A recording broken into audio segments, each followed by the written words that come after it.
சௌடேஸ்வரி அம்மன் கோவில்ல இன்னைக்கு நாம கும்பாபிஷேகம் பார்த்துருக்கோம். கும்பாபிஷேகம் பார்க்கறது பெரும் புண்ணியம். சாமி கும்பிட்டா பலன் கிடைக்குமா? நான் உங்களுக்கு சொல்றேன் பாருங்க, உண்மை சம்பவம் ஒன்று சொல்றேன். இப்போ இத்தனை பேர் வந்திருக்கீங்களா கோயிலுக்கு, இது எத்தனையோ பேர் கும்பாபிஷேகத்துக்கு அள்ளி கொடுத்துருப்பீங்க. நீங்க கொடுத்த நன்கொடையில தான் இந்த நிகழ்ச்சியே நடந்துட்டு இருக்கும். கோவிலுக்கு வந்திருக்கிறீங்க, கும்பாபிஷேகம் பார்த்துருக்கிறீங்க, சாமி கும்பிட்டுருக்கீங்க. இதெல்லாம் நிச்சயமாக உங்களையும் உங்கள் தலைமுறையையும் காப்பாற்றுமா என்றால் சத்தியமாக காப்பாற்றும். சத்தியமாக காப்பாற்றும். மகாலட்சுமி கடாட்சம் தெரியுமா? 100 பவுன் நகை வச்சிருக்கேன்னு சொல்லுவாங்க. 100 பவுன் நகை வச்சிருக்கேன். அப்படியா? எங்க வச்சிருக்கீங்க? பேங்க்ல வச்சிருக்கேன்.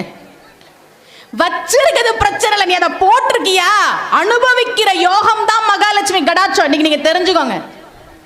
மேடம் 4 ஏக்கர்ல வீடு கட்டியிருக்கோம்.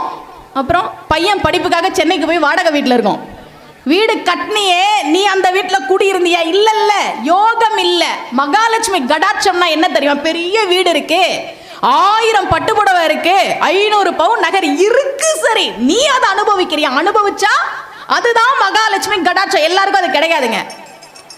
கோயிலுக்கு வந்திருக்கீங்க, கும்பாபிஷேகம் பார்த்துருக்கிறீங்க, அம்பாளை கையெடுத்து கும்பிட்டு என் குடும்பத்தை காப்பாத்துமா, குலத்தை காப்பாத்துமான்னு சொல்லியிருக்கிறீங்க. சௌடேஸ்வரி அம்பாள் நிச்சயமாக உங்கள் தலைமுறையை காப்பாற்றுவாள். அதுல உங்களுக்கு சந்தேகமே வேணாம், சந்தேகமே வேணாம். பூஜை காப்பாற்றுமானா காப்பாற்றும். எவ்வளவோ செஞ்சிருக்கோம். ஆண்கள் கிட்ட ஒரு விஷயம் சொல்றேன். ஐயா சொன்னார்ல, சண்முக ஐயா, திருப்பூர் நாச்சிமுத்து அவர்கள் தான் சொற்பொழிவாளர் சுமதி ஸ்ரீயை நமக்கு அறிமுகப்படுத்தினார். திருப்பூர்ல தொடர்ந்து ஒரு 14 வருஷம் நான் சொற்பொழிவு பண்ணியிருக்கேன். ஆண்கள் நல்லா கவனிங்க. ஒரு வருஷம் நான் பேசும்போது கேட்டேன், உங்களை எத்தனை பேர் மனைவியை அடிப்பீங்க அப்படின்னு. உங்களை கேட்கல, திருப்பூர்ல கேட்டேன். நீங்க என்ன பண்ணுவீங்கன்னு நீங்க உங்க மனசாட்சிக்கு பதில் சொல்லிக்கோங்க. எத்தனை பேர் மனைவியை அடிப்பீங்க அப்படின்னு.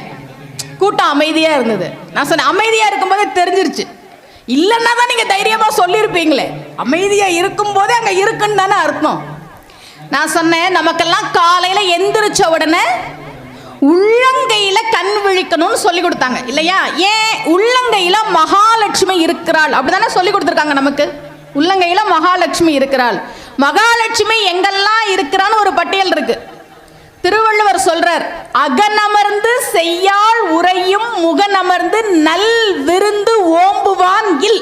உங்க வீட்டுக்கு வர்ற விருந்தினர்களுக்கு முகம் மலர்ச்சியோட உபசரிச்சீங்கன்னா மகாலட்சுமி உங்க வீட்டுல இருப்பா. நாங்க முகமலர்ச்சியோட தான் பண்ணுவோம். ஆனா அதுக்கு எங்க வீட்டு சொந்தக்காரங்க மட்டும்தான் வரணும், அத்தான் வீட்டு சொந்தக்காரங்களாம் வரக்கூடாது. பட்டிமன்ற பேச்சாளர்கள்லாம் ஒரு செய்தி சொல்லுவாங்க. ஒரு பையன் போய் அப்பா கிட்ட கேட்டானா, அப்பா அப்பா எப்பப்பா நம்ம வீட்டுக்கு சொந்தக்காரங்க வருவாங்க? காக்கா கத்துனா வருவாங்க. அப்படியாப்பா? காக்கா கத்துனா வருவாங்களா? ஆமா. எப்பப்பா போவாங்க? அம்மா கத்துனா போயிடுவாங்க.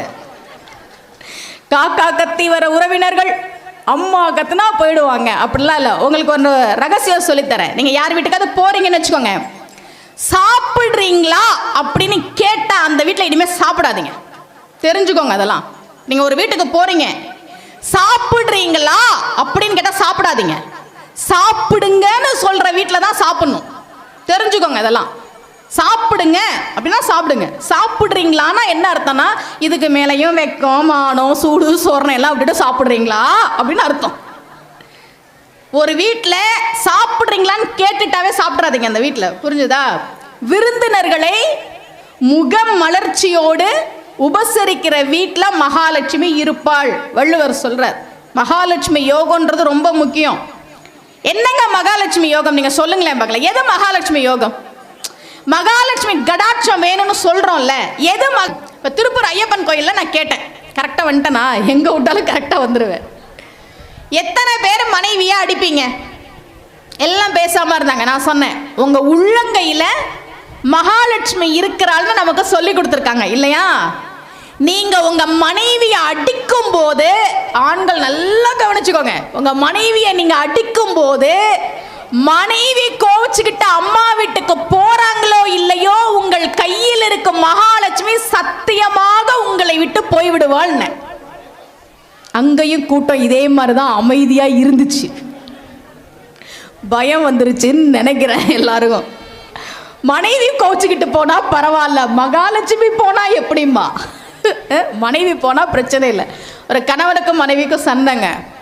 கணவர் சொன்னாரு, இங்க பாரு, இனிமே நான் உன் கூட வாழ்றதுலன்னு முடிவு பண்ணிட்டேன். நீ யாரோ நான் யாரோ, உங்க அப்பா வீட்டுல இருந்து என்னெல்லாம் கொண்டு வந்து எல்லாத்தையும் எடுத்துட்டு கிளம்பு, இனிமே உனக்கும் எனக்கு எந்த சம்மந்தமும் கிடையாது சொல்லிட்டு போய் படுத்துட்டார். காலையில இப்படி தூங்கிட்டு இருந்த மனுஷன் அப்படி கண்ணை முழிக்கிறாரு, மேல இருந்த ஃபேனை காணோம். அப்படி இப்படி பாக்குறாரு, சைட்ல இருந்த பீரோவை காணோம். அப்படி அங்க பாக்குறாரு, ஏசிய காணோம். என்னடா எந்திரிச்சு உட்காந்து எல்லாம் மூட்டை கட்டி இருக்கு. எல்லாத்தையும் எடுத்துட்டு உங்க அப்பா வீட்டுக்கு கிளம்புன்னு சொன்ன உடனே மனைவி மூட்டை கட்டிட்டா. அப்புறம் ஏன் போகல? நம்மளை விட்டா அவளுக்கு வேற யார் இருக்கா, அதனால தானே அப்படின்னு பார்த்தா மனைவி ஓரமா நின்றுட்டு இருந்தாங்க. என்ன என்கிட்ட மன்னிப்பு கேட்டுட்டு இங்கே இருக்கலான்னு மனசை மாத்திக்கிட்டியா? சரி சரி மன்னிச்சிட்டேன், போய் காஃபி எடுத்துட்டு வா. அந்த மனைவி சொன்னாங்க, ஐயோ இந்த கட்டிலும் மெத்தையும் எங்க அப்பா வீட்டுல இருந்து கொண்டு வந்தது, நீ முதல்ல எந்திரி. உன்னை எந்திரிக்க சொல்றதுக்கு கூட நான் பேசக்கூடாதுன்னு இருந்தேன், எந்திரி நீ முதல்ல. நான் இப்படிதான் பெண்கள் கிட்ட சொல்லி கொடுப்போம், ஞாபகத்தில் வச்சுக்கோ. என்ன மனைவி போனா பரவாயில்ல, மகாலட்சுமி போனா எப்படி? அடுத்த வருஷம் அந்த ஊருக்கு திருப்பூர் ஐயப்பன் கோவிலுக்கு நான் சொற்பொழிவுக்கு போறேன். ஒரு கணவனும் மனைவியை நான் பார்க்க வந்தாங்க. வந்தோடனே அந்த மனைவி ஒரு பையன் நீட்டினாங்க, உள்ள வந்து ஒரு பட்டுப்புடவை இருந்தது. அவங்க சொன்னாங்க, என்னுடைய கணவர் வந்து என்ன அடிப்பாருமா.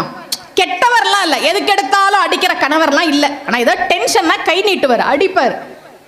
நீங்க போன வருஷம் சொன்னீங்கல்ல, மனைவியை அடிச்சினா உன் கையில இருக்க மகாலட்சுமி போயிருவா அப்படின்னீங்கல்ல, என்னை அடிக்க வருவாரு,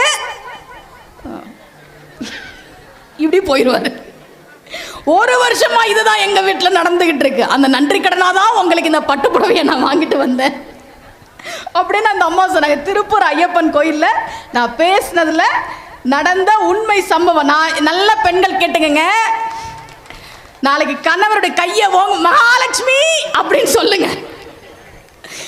நீங்க என்னதான் சம்பாதிச்சாலும் இந்த கையில பணம் தங்கலைன்னா அவ்வளவுதான், பணம் இல்லைன்னா அவ்வளவுதான். அதை மனசுல ஆண்கள் வச்சுக்கோங்க. ஒரு 10 விஷயம் சொல்றேன்னு சொன்னா நான் ஒவ்வொரு விஷயமா உங்களுக்கு சொல்லிடுறேன். மகாலட்சுமி யோகம் அப்படின்றது அனுபவிக்கிற யோகம். சென்னையில இதுதான் சொர்க்கமா? அந்த பொண்ணுங்க சொன்னாங்க, இது சொர்க்கம் இல்லை, இது சொர்க்கத்தோட என்ட்ரன்ஸ். சொர்க்கத்தோட என்ட்ரன்ஸ் வரைக்கும் வந்துட்டேன், இந்த கதவை திறந்தோன்னு என் உள்ளதான் இருக்கு சொர்க்கம். அப்படியா, நான் போலாமா? அந்த தேவதைகள்லாம் சொன்னாங்க, இங்க பாரு, உன் மேல எந்த பஞ்சாயத்தும் இல்லை, நீ சொர்க்கத்துக்கு போலாம். ஆனா கடைசியா ஒரு திருடு பண்ணல அரண்மனையில, அதை மட்டும் ஒத்துக்கோ. ராஜா ராணி 2 பேரோட நகையும் நான் தான் திருடுனேன்றத சொன்னினா நீ சொர்க்கத்துக்குள்ள போயிடலாம். இவன் பார்த்தான், நாம திருடுனதுக்கு நியாயமா நம்ம நரகத்துல தான் இருக்கணும். இந்நேரம் எண்ணெய் சட்டியில பொறிச்சு எடுத்து 65 ஆக்கியிருக்கணும். என்னமோ நல்ல நேரம் சொர்க்கத்தோட வாசல் வரைக்கும் வந்துட்டோம். திருடலன்னு சொல்லிட்டு சொர்க்கத்துக்கு போயிருவோம் அப்படின்னு நினைச்சுக்கிட்டே கீழே பார்த்தா பாருங்க, எல்லாருக்கும் கால் தரையில நின்னுச்சு. அந்த சொற்பொழிவாளர் சொன்னது ஞாபகம் வந்ததா? தேவலோகத்தில் தேவர்களுக்கும் தேவதைகளுக்கும் கால் தரையில் படாது. இவன் முடிச்சுக்கிட்டான், என்னமோ சூழ்ச்சி நடக்குது, நம்ம மாட்டக்கூடாது. இல்ல நான் திருடல, எனக்கு நரகம் கொடுத்தாலும் பரவாயில்ல, நான் திருடலன்னா. இதுக்கு மேல இவனை ஒன்றும் பண்ண முடியாதுன்னு அனுப்பிட்டாங்க. வந்தவன் யோசிச்சான், ஒரே ஒரு வரி தான் அந்த சொற்பொழிவாளர் சொன்னதை கேட்டோம், ஒரே ஒரு வரி, அது நம்ம உயிரை காப்பாத்திருக்கே.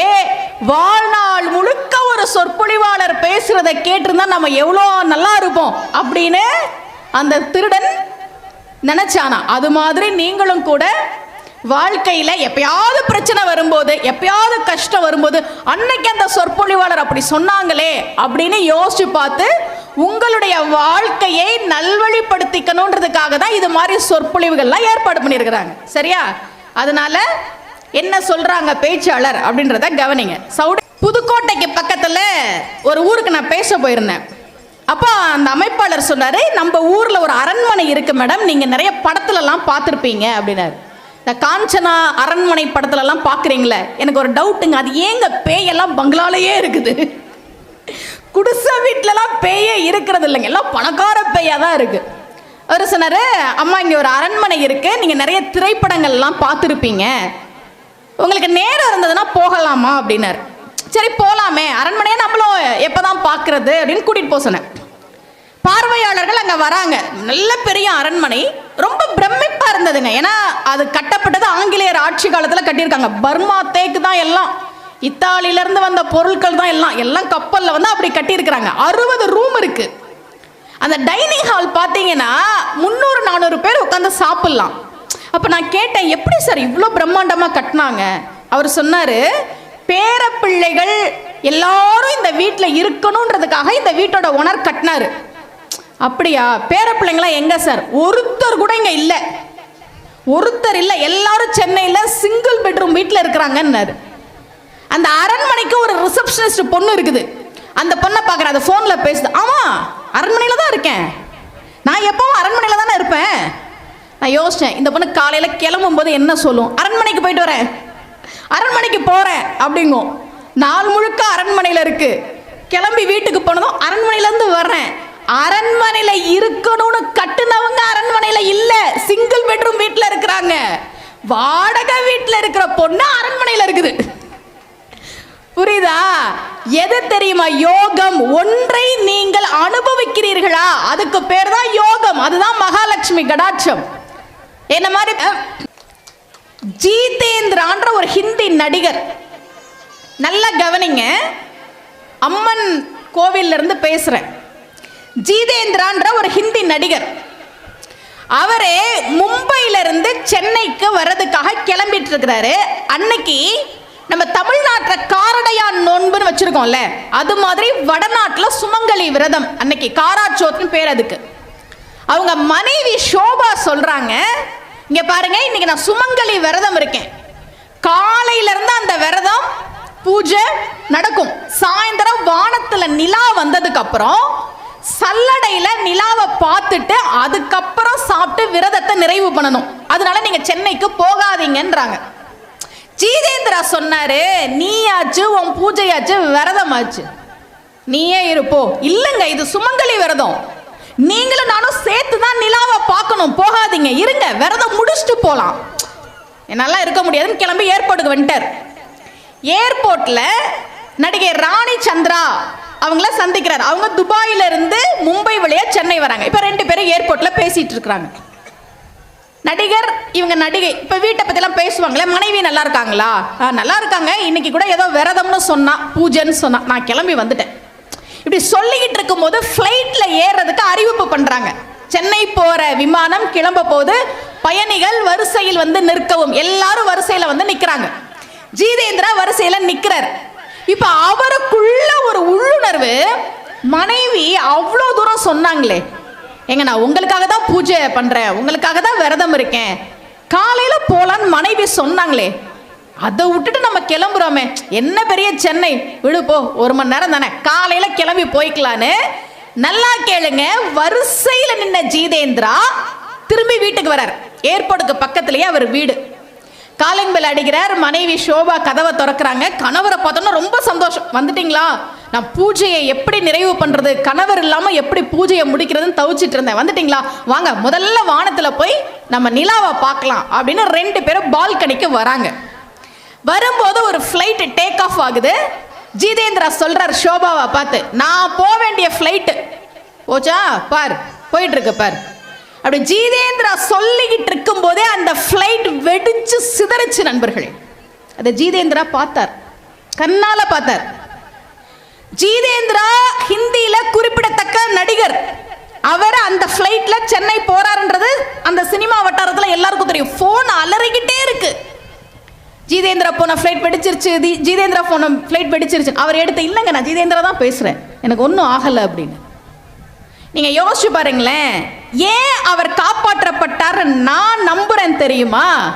அவருடைய மனைவி, நான் சுமங்கலி விரதம் உங்களுக்காக இருக்கிறேன்னு இருந்தால, அந்த விரதம் நிச்சயமாக நல்ல பலனை தான் தரும். அதுதான் காப்பாற்றியது, அதுதான் காப்பாற்றியது.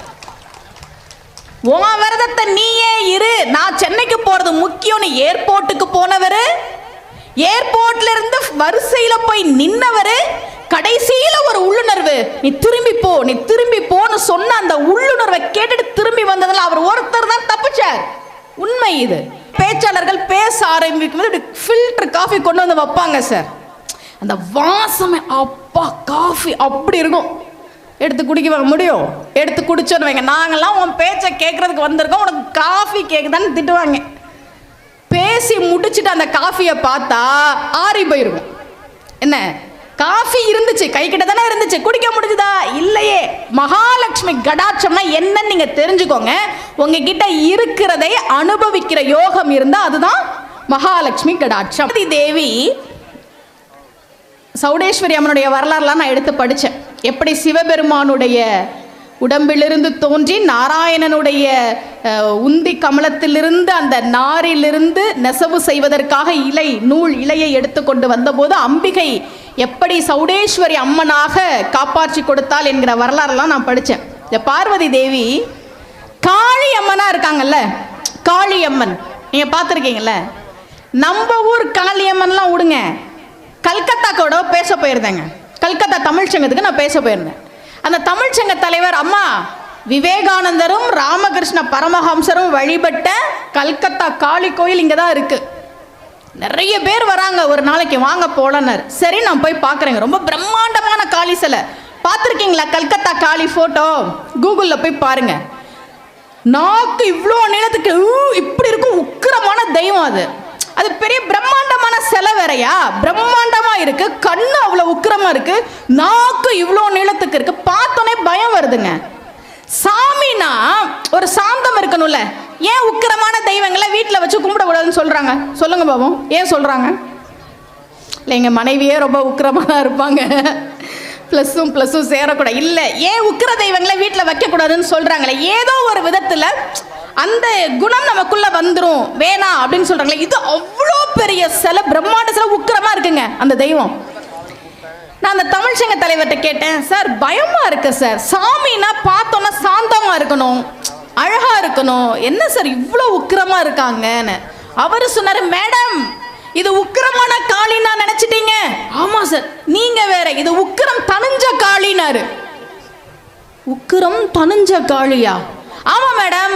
என்ன மேடம் நீங்க ஆன்மீக சொற்பொழிவாளரா ஊர் ஊரா போய் பேசிட்டு இருக்கிறீங்க, புஞ்சை புளியம்பட்டி சௌடேஸ்வரி அம்மன் கோவிலெல்லாம் வேற கூப்பிடுறாங்க, இந்த விஷயம் உங்களுக்கு தெரியாதான்னு. சார் சொல்லுங்க சார். இந்த தட்ச யாகம் நடந்தப்ப பார்வதி தேவி சிவபெருமான் கிட்ட சொல்லாம கிளம்பி போயிட்டாங்க. நீங்க பெண்கள் கவனிச்சிருக்கீங்களா? பிறந்த வீட்டுக்கும் கணவருக்கும் ஏதோ ஒரு சண்டை வந்துருக்கும்.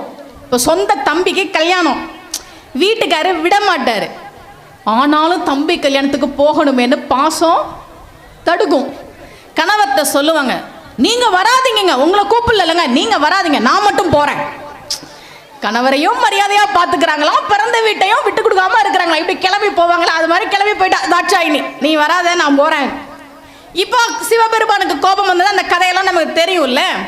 நெருப்புக்குள்ள தாட்சாயினி போன உடனே அப்புறம் சிவபெருமான் வந்து அந்த துண்டுகளாக உடம்பு போனது, அதுதான் சக்தி பீடம், அந்த கதையெல்லாம் நமக்கு தெரியும்ல. இப்போ பார்வதி தேவி உக்கிரமா இருக்காங்க. அதுக்கு முன்னாடி சிவபெருமான் கோச்சுக்கிட்டாரு அப்படின்ட்டு உக்கிரமான உக்கிரத்தோட இருக்கிறாங்க, ஆடுறாங்க. அவங்க வழக்கமா சிவபெருமான் தான் ருத்ரதாண்டவம் ஆடுவார், இங்க பார்வதி தேவி ருத்ரதாண்டவம் ஆடுறாங்க. மகாவிஷ்ணு போனார், மச்சான்ல போய் தங்கச்சியாச்சே பேசுவோன்ட்டு, மாப்பிள்ள இப்படியே ஆடிக்கிட்டு இருந்தா என்ன ஆகுறது, ஒரு வார்த்தை போய் சரிம்மா வீட்டுக்கு போகலாம் வான்னு கூப்பிடுங்க, உலக உயிர்களுக்கெல்லாம் நீங்க 2 பேரும் சேர்ந்து தானே அருள் செய்யணும், போங்க அப்படின்னா சிவபெருமான் முடியாதுன்ட்டார். என்னெல்லாம் முடியாது, வர்றப்ப வரட்டும், எல்லா வீட்லையும் இது உண்டு. ஒன்று தெரிஞ்சுக்கோங்க, தெய்வங்களுக்கு நடக்கிற சண்டையெல்லாம் நம்ம பார்க்குறோம்ல, பெருமாளுக்கும் தாயாருக்கும் சண்டை, சிவனுக்கும் பார்வதிக்கும் சண்டை அப்படின்னா என்ன அர்த்தம்னா, தெய்வங்களா இருந்தாலும் வீட்டில் சண்டை வரும். இப்போ பழனி கும்பாபிஷேகம் கோவிலில் நான் பேசும்போது கேட்டாங்க, ஏங்க ஒரு மாம்பழத்துக்காக வாங்க, டபக்குன்னு காலில் விழுந்துட்டேன். இது புராணம் சொல்லுது, இதிகாசம் சொல்லுது, சுமதி ஸ்ரீ சொல்லல, புராணத்தில் இப்படிதான் இருக்கு. காலில் விழுந்துட்டார். விழுந்த உடனே அதை எதிர்பார்க்காத பார்வதி தேவி ருத்ரமாக ஆடிக்கொண்டது அப்படின்னு அதிர்ச்சியில நின்னாங்கல்ல, உக்கிரம் தணிஞ்சு. அதுதான் கல்கத்தா காளி சிலை. இதிலிருந்து உங்களுக்கு சொல்லப்படுகிற செய்தி என்ன என்றால், புரிஞ்சிருச்சா? சார், குடும்பம்னா பிரச்சனைகள்லாம் இருக்கதான் செய்யும். அதுக்காக டேஷ் டேஷ் டேஷ் அதில் நான் சொல்ல மாட்டேன். திருப்பதி போகிற வழியில் ஒரு பொறியியல் கல்லூரிக்கு என்னை பேச கூப்பிட்டுருந்தாங்கங்க. இது வரைக்கும் நானும் எவ்வளவோ நிகழ்ச்சிகளுக்கு போகிறேன், நிறைய வெளிநாடெல்லாம் போயிருங்க. எவ்வளவோ சாப்பிட்றேன். அந்த கல்லூரியில் சாப்பிட்ட மாதிரி ஒரு சாப்பாடு அவ்வளோ வெரைட்டி இது வரைக்கும் என் வாழ்க்கையில் நான் சாப்பிடவே இல்லைங்க. நாங்கள் சாப்பிட உட்காடுறோம், அந்த காலேஜ் ஓனர் தான் எங்களுக்கு பரிமாறுறாரு. இலை போட்டோட தான் சொன்னார், இந்த வாழை இலை நம்ம தோப்பு இங்கே வச்சுருக்கோம், காலேஜே ஒரு 500-600 ஏக்கரில் இருக்குது, அதுக்கு பின்னாடி வயல் இருக்குது, வாழைத்தோப்பு இருக்குது, மாட்டு பண்ணை இருக்குது, கோழி எல்லாம் வச்சுருக்காங்க. அந்த திருப்பதி போகிற ரோட்டில் இருக்க அந்த கல்லூரி, இது நம்ம தோட்டத்தை இலை, அரிசி இது நம்ம வயலில் விளைஞ்சது, பருப்பு நம்ம இதில் விளைஞ்சது, ஐஸ்கிரீம் அது இது இப்படி வெரைட்டி வெரைட்டியாக வைக்கிறாங்க. எனக்கு அவ்வளோ ஆச்சரியம், ஒரு காலேஜில் வந்து இவ்வளோ இருக்குமா அப்படின்னு. ஐயா நீங்கள் சாப்பிட்லையா? இல்லை நீங்கள் சாப்பிடுங்கம்மா, நீங்கள் சாப்பிடுங்கம்மா. சரி சாப்பிட்டு முடிச்சிட்டோம். அவர் சாப்பிட உட்கார்றாருங்க, சாதம் ரசம் ஊத்துறாரு. ஐயா எடுத்தோன்னே ரசம், குலோப் ஜாமுன் இருக்கு, என்னென்னமோ வச்சுருக்கீங்க. இல்லைம்மா எனக்கு உப்பு இல்லாமல் ரசம் மட்டும்தான் சாப்பாடு. அவர் உடம்புல ஏதோ ஒரு நோய்ங்க, அந்த தண்ணி வந்து ஒரு நாளைக்கு 1.5 லிட்டர் தான் அளவாம், நீங்கள் குடிக்கிற தண்ணி சாப்பாட்டோட சேர்த்து. அதனால ரசம் வந்து உப்பு இல்லாமல், காஃபி டீ தண்ணியே அளந்து சாப்பாடோட சேர்த்து ஒரு நாளைக்கு 1.25 லிட்டர், அதிகபட்சம் 1.5 லிட்டருக்கு மேலே என் உடம்பு ஏற்றுக்காதுன்னாரு. நினச்சிட்டேன், சுமதி ஸ்ரீ நீ எவ்வளோ பெரிய கோடீஸ்வரி தெரியுமா, 4 குலோப் ஜாமுன் சாப்பிட்டு இன்னும் 2 பேக் பண்ணி கொடுங்கன்னு கேட்டு வாங்கிட்டு வரோமே, நம்ம எவ்வளோ பெரிய கோடீஸ்வரி அப்படின்னு நான் நினச்சிக்கிட்டேன். நம்மளாம் கொடுத்து வைத்தவர்கள், அதை முதல்ல நம்ம புரிஞ்சுக்கணும். அன்னை பார்வதி அம்பாளிடா வலிக்குது அப்படியா சொல்லுவோம்? என்ன சொல்லுவோம்? அம்மா வலிக்குது. வலி போன உடனே அப்பா, அப்பா எப்பவுமே வலி போனோன்னு தான் வருவார். வலிக்கும் போதெல்லாம் நம்ம அம்மாவை தான் நினைப்போம். அம்பாளுக்கும் சுவாமிக்கும் என்ன வித்தியாசம்னா, அம்பாள் சோதிக்க மாட்டாங்க. எந்த புராணத்தை எடுத்து பார்த்தாலும் இதுதான் கதை. அபிராமி அந்தாதியில பார்க்கிறோம், அம்பாளுக்கு அவ்யாஜ கருணாமூர்த்தின்னு ஒரு பேர் உண்டு. காரணமே இல்லாமல் கருணையை பொழிபவள். நீங்க கேட்டீங்கன்னா கொடுத்துருவா, சோதிக்கலாம் மாட்டா. அதான் அம்பாளுக்கு இருக்கக்கூடிய விசேஷம். மீனாட்சி அம்மன் கோவிலை பத்தி சொல்றேன் பாருங்க ஒரு செய்தி. சாமி இருக்கா? இருக்கு. அதிசயத்தை இன்னைக்கும் இந்த கலியுகத்திலே நடத்தி காட்டுமா? காட்டும். இந்திராசுடைய மகிமை இருக்கு பாருங்க. பார்வதி தேவி பல அவதாரங்களை எடுத்திருக்கிறார். நான் ஏற்கனவே சொன்ன மாதிரி ஜீதேந்திரா வாழ்க்கையிலிருந்து ஒரு உதாரணம் சொன்னல. நீங்க அம்பிகைட்ட ஒரு கோரிக்கை வச்சுட்டீங்க அப்படின்னா, அப்பாவுக்கும் அம்மாவுக்கும் என்ன வித்தியாசம்னா, அப்பா சோதிப்பார். சிவபெருமான், நான் இந்த காலையில 8:55 வந்தேன்னு சொன்னல, உலகெல்லாம் உணர்ந்து ஓதற்கரியவன் பெரிய புராண பாட்டு பாடும்போதே நான் வந்துட்டேன். பெரிய புராணம் பாடினாங்கல்ல, பெரிய புராணத்துல சிவபெருமான் செய்த அத்தனை திருவிளையாடல்களை எடுத்து பார்த்தா, ஒரு வில்லன் என்ன பண்ணுவாரோ அதான் பண்ணிருக்கிறார். சோதித்தல், பக்தர்களை சோதித்தல். பெரிய புராணத்தை எடுத்து பார்த்தோம் அப்படின்னா, எப்படியெல்லாம் பக்தர்களை சோதித்து ஆட்கொண்டான் சிவபெருமான்னு நமக்கு புரியும். ஆனா அம்பிகை அப்படி அல்ல, அவளுக்கு சோதிக்க தெரியல, அவ அம்மா. நீங்க பாருங்களேன், வலி வரும்போது அப்பா ஒரு எழுத்தாளருங்க, உங்களுக்கு தெரிஞ்சிருக்கும். மர்மதேசம்லாம் தொடர்லாம் வந்துச்சுல சீரியல். இப்போ நாங்கள் சுந்தரி பார்த்துட்டு இருக்கிறோம், பாரதி கண்ணம்மா பார்த்துக்கிட்டு இருக்கிறோம். பரவாயில்ல, மர்மதேசம்னு ஒரு சீரியல் வந்து, அது நிறைய தொடர்கள்லாம் அவர் எழுதியிருக்கார். இந்திரா சௌந்தரராஜன், அவர் மதுரை. விஷயத்தை கேளுங்க. எத்தனை பேர் இன்னைக்கு கும்பாபிஷேகத்தில் நம்ம சௌடேஸ்வரி அம்பாள் கிட்ட உங்க வேண்டுதலை வச்சிங்களோ? பிள்ளைக்கு நல்லபடியாக கல்யாணம் ஆகணுமா, பிள்ளைக்கு நல்லபடியாக வேலை கிடைக்கணுமா, என் உடம்புல இருக்கிற நோயை குணமாக்கி கொடுமா, சொந்த வீடு அமையணுமா, எதிரி தொல்லை தாங்கலமா, காப்பாற்றி கொடுமான்னு என்னென்ன வேண்டுதலை நீங்கள் வச்சிங்களோ அதை விட பல மடங்கு அம்பாள் உங்களுக்கு தருவாள்ன்றதுக்கு இதை நான் சொல்கிறேன் கேளுங்க. எழுத்தாளர் இந்திரா சௌந்தரராஜன் அவர் பத்திரிகையில் விகடனில் ஒரு தொடர் எழுதுறார். ஒரு நாள் அவருக்கு தந்தி வருது. அப்போ ஃபோன்லாம் கிடையாது, செல்ஃபோன்லாம் கிடையாது, தந்தி வருது. நான் இயக்குனர் கே பாலச்சந்தரோட பையன் பால கைலாசம், இந்த எண்ணுக்கு ஃபோன் பண்ணுங்கன்னு ஒரு தந்தி வருது. இவர் அந்த தந்தி எடுத்துட்டு ஃபோன் பண்ணுறதுக்காக போகிறார். நாளைக்கு போய் ஃபோன் பண்ணுவோம், ஏன்னா அன்னைக்கெல்லாம் ட்ரங்க் கால் புக் பண்ணி தானே ஃபோன் பண்ணோம். சரி காலையில் போய் ஃபோன் பண்ணுவோம் அப்படின்னு இருக்கிறார். அவர் மதுரை. அவர் அன்னைக்கு அவருக்கு அலுவலகத்திலேருந்து பணம் ஏதோ வந்திருக்கு, ஒரு 10,000 ரூபா போல் வந்திருக்கு. இந்த வருஷம் முழுக்க சேர்த்து வச்சு கொடுப்பாங்களா, அப்படி ஒரு பணம் வந்திருக்கு. அவங்க மனைவி என்ன பண்ணியிருக்காங்க, 10,000 ரூபாயா மீனாட்சி உன் உண்டியல்ல கொண்டு வந்து போடுறேன்னு இருக்காங்க. இவர் அடி பாவி 10,000 ரூபாய் பணத்தை மீனாட்சி உண்டியல்ல போய் விடுறியா? நான் ஒரு வருஷம் 2 வருஷம் ஆபீஸ்ல வேலை பார்த்து கஷ்டப்பட்டு சம்பாதிச்ச பணத்தை உண்டியல்ல கொண்டு போய் போட போறியா நீ? என்னமோ மீனாட்சிக்கு கொடுக்கணும்னு தோணுச்சுங்க, சொல்லிட்டேன் விடுங்க. மீனாட்சி நம்ம 1 கொடுத்தா 3 கொடுப்பா. இவருக்கு மனசு ஆறவே இல்லை. நீ எப்படி 10,000 ரூபாய் கொண்டு போய் மீனாட்சி அம்மன் உண்டியல்ல போடுவேன்னு வேண்டிக்கலாம். 1000 ரூபாய போடு, மீனாட்சி கணக்கா கேட்க போகுது. 1000 ரூபாய் போட்டு இருக்கிறாய் மகனே, ஜிஎஸ்டி இவ்வளவு, இந்தம்மா நீ கொடுத்த பணத்துக்கு டாக்ஸ் இவ்வளவு, மீனாட்சி வந்து கேட்கவா போறா? 1000 ரூபாய் கொடுத்துக்கலாம், மீனாட்சியெல்லாம் ஒன்றும் கோச்சுக்க மாட்டான். இல்லைங்க, என்னமோ என் வாயில வந்துச்சு 10,000த்தையும் போடுறேன்னு போட்டுடலாம். மீனாட்சி அம்மன் கோயிலுக்கு காலையில கிளம்பி போறாங்க 2 பேரும். இவர் கோவில் இருந்துட்டு கொஞ்சம் யோசிச்சுக்கோங்க, இந்த 10,000 ரூபாய் பணத்துக்கு நான் எவ்வளோ கஷ்டப்பட்டிருப்பேன் யோசிச்சு பாரு. உனக்கு என்ன மீனாட்சி உண்டியல்ல போடுறேன்ட்ட என்ன யோசிச்சு பாரு. ஆஃபீஸில் எவ்வளோ கஷ்டப்பட்டு சம்பாதிச்சேன். மீனாட்சி ஒன்றும் கோச்சிக்க மாட்டான். 1000 ரூபாய் போடு, அதுவே அதிகம்தான், ஒன்றும் கோச்சிக்க மாட்டான். அம்மாட்டா நான் சொல்லிக்கிறேன், இந்த அம்மா நம்ம 1 கொடுத்தா 3 கொடுப்பாங்க, பேசாம இருங்க, கொடுங்க பணத்தை கொண்டு போய் 10,000 ரூபாய் உண்டியல்ல போட்டாச்சு. இவருக்கு மனசு தாங்கலை, 10,000 ரூபாய் உண்டியல்ல போட்டா.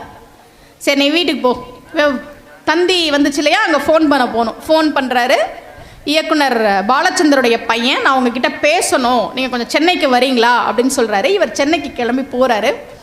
போன உடனே இயக்குனர் பாலச்சந்தரோட பையன் சொன்னாரா, உங்கள் தொடர் வருதில்ல இந்த இதழில், அதை நாங்கள் படித்தோம், இதை நாங்கள் சீரியலாக எடுக்கலான்னு முடிவு பண்ணியிருக்கோம், நீங்களே அதுக்கு திரைக்கதையை எழுதுங்க, அதுக்கு நாங்கள் உங்களுக்கு பணம்லாம் கொடுக்குறோம், இது உங்களுக்கு அட்வான்ஸ் அப்படின்னு அட்வான்ஸ் கொடுத்தாராம். கவரை பிரித்து பார்த்தா 30,000 ரூபாய் இருந்ததான். எங்க அம்பாள் இருக்கா தெரியுமா, எங்க சாமி இருக்கா தெரியுமா? 29,000 கொடுத்தாங்க, அம்பாள் இல்ல. அது அம்பாளால நடந்த காரியம் இல்ல.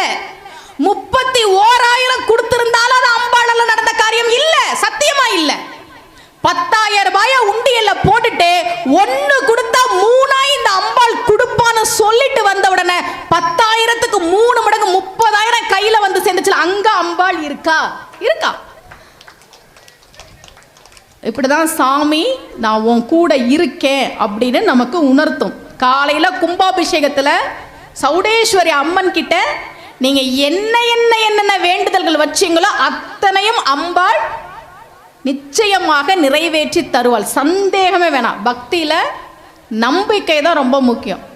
அதே மாதிரி பரிகாரம்லாம் பலிக்கணும்னு வச்சுக்கோங்களேன். இப்போ என்கிட்ட ஜாதகம் பார்க்க வரவங்களாம் என்ன பரிகாரம் பண்றதுன்னு கேட்பாங்க.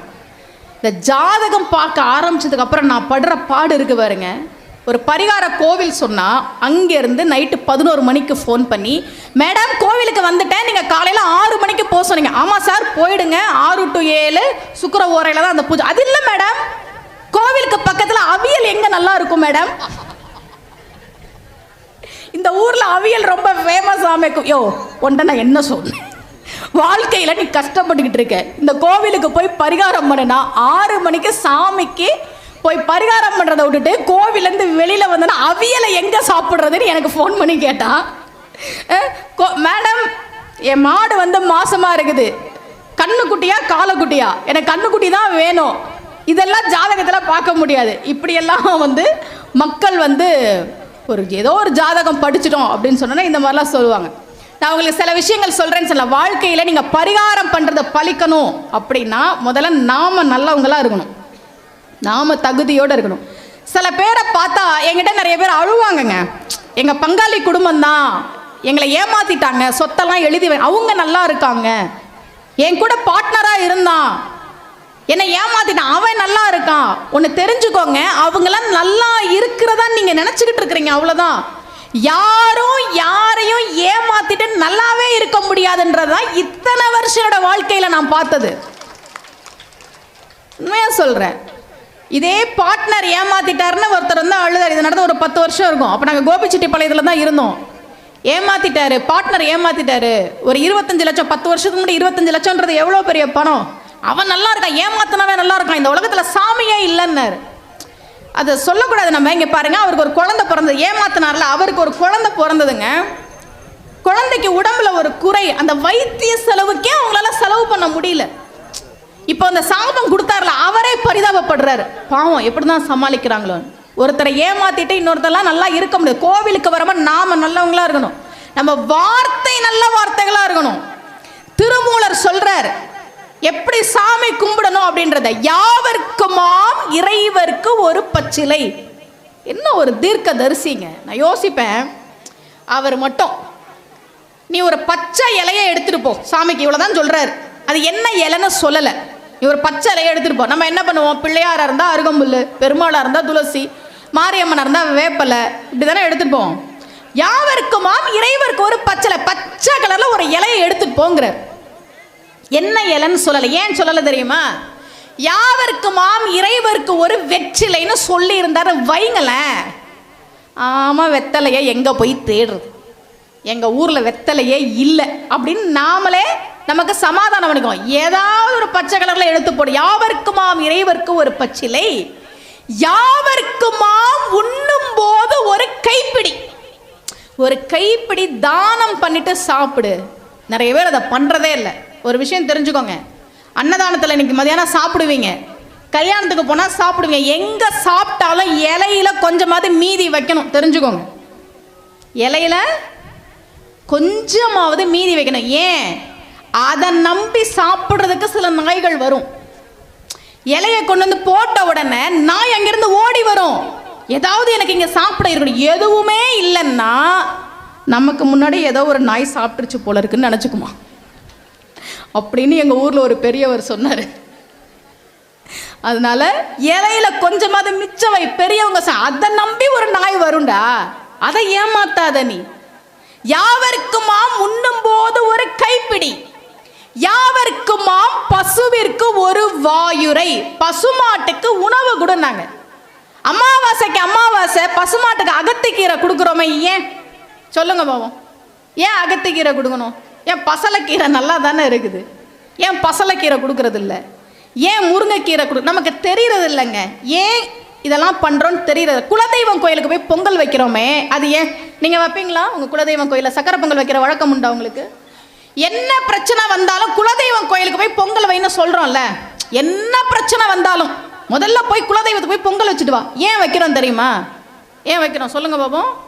நான் சொல்கிறேன் உங்களுக்கு, நான் அந்த ஜோதிடம் படித்ததுனால சில விஷயங்கள் தெரியும், அதனால சொல்கிறேன். ஏன் தெரியுமா குலதெய்வத்துக்கு போய் பொங்கல் வைக்க சொல்கிறோம்? ஜாதகத்தில் 12 கட்டம் இருக்குது. 5வது கட்டம் பூர்வ புண்ணிய ஸ்தானம். உங்கள் தாத்தா செஞ்சது, தாத்தாவுக்கு தாத்தா செஞ்சது, போன ஜென்மத்தில் நீங்கள் செஞ்சது, இதெல்லாம் தான் நீங்கள் அனுபவிச்சுட்டு இருக்கிறீங்க. அதே 5வது கட்டம் குலதெய்வத்தை குறிக்கும். இப்போ இந்த பூர்வ புண்ணிய ஸ்தானத்தில் போன ஜென்மத்தில் நம்ம புண்ணியமே சேர்க்கலன்னு வச்சுக்கோங்களேன், அது நம்மளை கஷ்டப்படுத்தும். எப்படி கஷ்டப்படுத்தும்னா சனியாக கஷ்டப்படுத்தும். அதனால தான் 7.5 சனி அஷ்டம சனி வரப்பெல்லாம் ஏன் பயப்படுறாங்கன்னா, மனுஷன் லஞ்சமே வாங்க மாட்டாருங்க. நீங்கள் என்ன கொடுத்து சரி பண்ண முடியாது. எப்பா சனீஸ்வர பகவானே இந்தப்பா கவரில் கொஞ்சம் போட்டு வச்சிருக்கேன்னா, நீ செஞ்சதுக்கு கொடுப்பேன். இதுதான் சனி. அதனால தான் எல்லாரும் 7.5 சனி அஷ்டம சனி வந்தால் பயப்படுறது. அந்த சனியோட சுவை கசப்பு தெரிஞ்சுக்கோங்க. நவகிரகத்தில் ஒவ்வொரு கிரகத்துக்கும் ஒரு சுவை உண்டு. சனியினுடைய சுவை கசப்பு. வாழ்க்கையில உங்களுக்கு எப்பெல்லாம் பிரச்சனை வருதோ, எப்பெல்லாம் கஷ்டம் வருதோ, எப்பெல்லாம் தோல்வி வருதோ, எப்பெல்லாம் துன்பம் வருதோ, அங்க சனியோட ஆதிக்கம் அதிகமா இருக்குன்னு அர்த்தம்.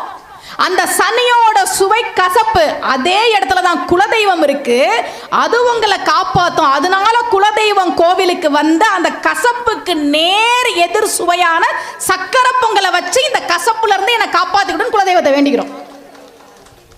இதுதான் குலதெய்வத்துக்கு சக்கரை பொங்கல் வைக்கிற கணக்கு. இன்னைக்கு தெரிஞ்ச நாளைக்கு ஏதாவது ஒரு கஷ்டம்னா ஒண்ணுமே யோசிக்காதீங்க, குலதெய்வத்துக்கு வந்து ஒரு சக்கரை பொங்கலை வைங்க, சரியா போயிடும். நமக்கு நிறைய பேருக்கு தெரியறது இல்லை ஏன் இதை பண்றோம். பசுமாட்டுக்கு ஏன் அகத்திக்கீரை கொடுக்குறோம் தெரியுமா? பசுமாடு இலதலையெல்லாம் சாப்பிடுது இல்ல, அதுல சில விஷ செடிகளும் இருக்கும். இப்ப அரளிலாம் விஷம் அப்படின்னு சொல்றோம்ல, அது மாதிரி விஷ செடியும் அது சாப்பிடும். அது பெருசா பாதிக்காது. அது எவ்வளவு சாப்பிட்ற போது பெருசா பாதிக்காது. அது கொடுக்கிற பால்ல அந்த விஷம் வராது. ஆனா விஷ இலைய சாப்பிட்டுச்சுல்ல, அந்த விஷம் கொஞ்சம் கொஞ்சமா அது உடம்புல சேரும். ஒரேடியா பசுவை தாக்காது, ஆனா கொஞ்சம் கொஞ்சமா சேரும். அது என்னைக்காவது ஒரு நாள் பாதிக்கும்ன்றதுனால தான் அகத்திக்கீரையை நீங்க கொடுத்தீங்கன்னா அகத்திக்கீரை அது உடம்புல இருக்க விஷத்தை முறிக்கும். அதனாலதான் பசுமாட்டுக்கு அகத்திக்கீரை கொடுன்னாங்க பெரியவர்கள். என்னைக்கு கொடுக்குற அமாவாசை அன்னைக்கு கொடு. அப்பாது உனக்கு ஒரு கட்டாயமா வச்சாங்க, அமாவாசை அன்னைக்கு பசுவுக்கு அகத்திக்கீரை கொடுறா. ஏன்னா அது விஷத்தை உடம்புல வச்சுட்டு உனக்கும் உன் பிள்ளைக்கும் பால் கொடுக்குது. அந்த மாடு நல்லா இருந்தாதான் நீயும் பசுமாட்டுக்கு அகத்திக்கீரை கொடுங்கன்னு வச்சாங்க. பரவாயில்ல, கைத்தட்டலாம் தட்டுங்க. ஏன் பண்ணுறோம், எதுக்கு பண்ணுறோம் தெரியாது. இது மாதிரி ஒரு கும்பாபிஷேக நிகழ்ச்சியில் பேசும்போது யாகசாலையில் அங்கே என்ன நடந்துட்டு இருக்குன்னு குளிர் காஞ்சிட்டு இருக்கிறாங்க மக்கள் அப்படிங்கிறார் ஒருத்தர். யாகசாலை எதுக்கு வைக்கிறோம்? கும்பாபிஷேகம் பார்க்கறது புண்ணியம். மயிலாப்பூர் கபாலீஸ்வரர் கோவில்ல சாம்பலாக இருந்த பூம்பாவையை பார்த்து மட்டிட்ட என்று தொடங்குகிற பதிகத்தை பாடுகிறார் ஞானசம்பந்த பெருமான். ஒவ்வொரு பண்டிகையா சொல்லி காணாதே போதியோ பூம்பாவாய், ஐப்பசி ஓணம் காணாதே போதிய பூம்பாவாய், கார்த்திகை விளக்கீடு காணாதே போதிய பூம்பாவாய் சொல்லிக்கிட்டே வந்தவர். பெருஞ்சாந்தி காணாதே போதிய பூம்பாவாயினர். கும்பாபிஷேகம் பார்க்காம போயிட்டிய பூம்பாவாய். உடனே அந்த சட்டி வெடித்து பூம்பாவை உயிரோடு எழுந்தால் என்று பெரிய புராணம் பேசுகிறது. எல்லாத்தையும் பட்டியல் போட்டார். கும்பாபிஷேகம் காணாமல் போதிய பூம்பாவாய், கும்பாபிஷேகம் பார்க்காம போகலாமா என்று கேட்டவுடன் ஒரு பிணம் கூட எழுந்தது என்றால் எத்தனை பேர் கும்பாபிஷேகம் அன்னைக்கு வராம வீட்டில் இருக்கிறாங்களோ அவங்களுக்காக பேசிட்டு இருக்கிறேன். கும்பாபிஷேகம் பார்க்கறதுக்காக ஒரு பணமே எந்திரிச்சு வந்துச்சுன்னா சில பேர் வீம்புக்கு இருப்பாங்க தெரியுமா. நான் எவ்வளோ பெரிய ஆளு, எனக்கு அந்த கோயிலில் மரியாதை செய்யலை, நான் எதுக்கு வரணும்? ஒன்றும் நஷ்டம் இல்லை, கவலையப்படாதீங்க. எங்கள் ஊரில் ஒருத்தர்கிட்ட செக்கு கேட்டோம், கோவிலில் கும்பாபிஷேகம் நன்கொடை கொடுங்க. அவர் 2 லட்சம் எழுதினார். அவர் ஒரு கஞ்சங்க. 2 லட்சமா? ஆமாம், வச்சுங்க. பார்த்தா அவர் கையெழுத்து இல்லை. சார் நீங்கள் கையெழுத்து போட்டாதான் சார் செக்கு செல்லும். கையெழுத்து இல்லைன்னா எப்படி? நம்ம பெருமையை நாமளே பேசிக்கலாமா? இப்படியெல்லாம் சில பேர் இருப்பாங்க. சரியா? யாவருக்குமாம் சொல்லிட்டு இருந்தேன். யாவருக்குமாம் இறைவருக்கு ஒரு பச்சிலை, யாவருக்குமாம் உண்ணும் போது ஒரு கைப்பிடி, யாவருக்குமாம் பசுவிற்கு ஒரு வாயுரை. அதனாலதான் பசுமாட்டுக்கு அகத்திக்கீரை கொடுக்கணும். அடுத்து சொன்னார் திருமூலர், யாவருக்குமாம் பிறருக்கு இன்னுரை தானே. எல்லார்கிட்டையும் இனிமையான வார்த்தைகளை பேசுங்கனார். இன்னைக்கு நான் உங்களுக்கு சொல்றேன் பாருங்க, இந்த ஒரு விஷயத்தை ஒரு 2 மாசம் நீங்க கடைபிடிச்சு பாருங்களேன். இந்த ஒரு விஷயம் நீங்க நான் சொல்றேன் பாருங்க. இலங்கைக்கு நான் சொற்பொழிவுக்கு போயிருந்தேங்க. 3 தடவை இலங்கை போயிருக்கேன். ஐயா என்ன சொன்னார்னா, உங்களுக்கு ஒருவர் நன்கொடை கொடுப்பதற்காக 20,000 ரூபாய் கையில் வைத்து கொண்டு காத்திருக்கிறார் அப்படின்னாரு. அவர் கொஞ்சம் வெயிட் பண்ணட்டும், பேசி முடிச்சுட்டு வாங்கிக்கிறேன். இது போல் நன்கொடை கொடுக்க விரும்புபவர்கள், அன்பளிப்பு தர விரும்புபவர்கள், அந்த நிகழ்ச்சி முடிஞ்சிருட்டுங்க, ஒன்றும் அவசரம் இல்லை. இலங்கைக்கு நான் ஒரு 3 தடவை சொற்பொழிவுக்கு போயிருக்கேங்க. அங்கே ஒருத்தர் சொன்னார்,